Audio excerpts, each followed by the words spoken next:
Hello, আসসালামু আলাইকুম। কেমন আছেন সবাই? নিশ্চয়ই খুব ভালো আছেন। আমিও ভালো আছি। আজ আমি চলে এসেছি কুষ্টিয়া জেলার পৌরসভার মধ্যে খুব প্রাচীন নির্মিত এক পার্কে। এই পার্কের নাম কুষ্টিয়া রেউনিক পার্ক। এই পার্কটি অনেক পুরাতন। কথিত আছে সেই ইংরেজ আমলের পার্ক। এই পার্কটি অনেক বড়, এত বড় যে এটা 3টে অংশে বিভক্ত। আমি এখন যেখান দিয়ে হাঁটছি এটা পার্কের একদম শেষ অংশ। এই শেষ অংশের মূল ফটকের ভিতর দিয়ে এসে দেখা যাবে বিশাল বড় বড় গাছ। কি বড় বড় গাছ, যেন আকাশ ছোঁয়া। আর সবুজ, নিচে সবুজের সমারোহ, মাঝে চলেছে রাস্তা।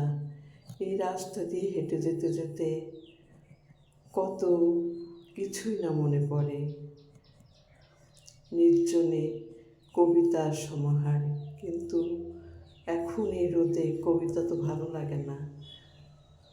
এখন প্রায় বিকেল আগমনী, তাই রোদের ঝিকিমিকি সোনালি আভা গাছের ফাঁকে ফাঁকে ঝরে পড়ছে সোনার রৌদ্র।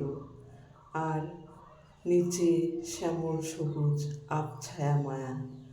এ মায়া কাটিয়ে হেঁটে চলা সে এক দুরূহ ব্যাপার। তবে চলছি তো চলছি, হাঁটছি তো হাঁটছি, আর সাথে নিয়ে যাচ্ছি আপনাদের। জানি না কেমন লাগছে, তবে আমার কাছে তো খুবই ভালো লাগছে। এখানে এসে অনেক আনন্দ উপভোগ করা যায়। এখানে আছে পিকনিক কর্নার, বিভিন্ন বিনোদনমূলক জায়গা, এবং বাচ্চাদের জন্য আছে শিশুদের খেলার অনেক নিত্য নব সামগ্রী। এখন রৌদ্র উজ্জ্বল, তাই পার্কে মানুষের সমাহার কম। একটু পরে সন্ধ্যা নামবার আগেই ছুটে আসবে অনেকে। এখানে দোকানগুলোতে বসবে খাবারের আয়োজন, চলবে সে এক মেলার মতো। তবে এই নির্জনতায় এসে বসে থাকতেই আমার খুব ভালো লাগে। আমি মাঝে মাঝে এখানে আসি। সামনে কুষ্টিয়ার সেই নদী, গড়াই নদী।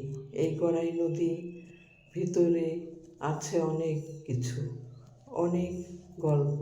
তবে সে গল্প এখন আর বলবো না। আমি এখন যাব এই গড়া নদী বেয়ে নৌকাতে পদ্মার মোহনা দেখতে। তবে সেই গল্প অন্য একদিন শোনাবো।